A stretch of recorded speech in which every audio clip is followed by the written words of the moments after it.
Mga kapuso, nasa monsoon break po tayo ngayon ayon sa Pag-asa. Pansamantala kasing humina ang northeast monsoon o hanging amihan at hindi nakakaapekto sa anumang bahagi ng bansa. Pero posibleng lumakas ulit ang ihip nito sa mga susunod na araw. Patuloy namang iiral yung easterly sa halos buong bansa. Base sa datos ng Metro Weather, maaliwalas ang panahon sa malaking bahagi ng Luzon bukas.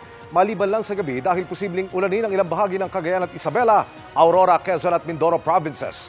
May pag-ulan din sa Visayas, lalo sa northern at eastern Samar, pati sa ilang lugar sa Leyte provinces. Posible ang malalakas na ulan kaya maging handa sa banta ng baha o landslide. Bandang gabi rin, inaasahan ang pag-ulan sa Mindanao gaya sa Zamboanga Peninsula, Northern Mindanao, Soc-Sargen at Caraga.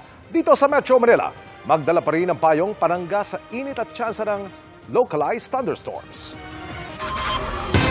Mga kapuso, maging updated sa ulat panahon 24 oras. Mag-subscribe sa GMA Integrated News sa YouTube. Para sa mga kapuso naman natin abroad, bisitahin ang GMA Pinoy TV at www.gmanews.tv.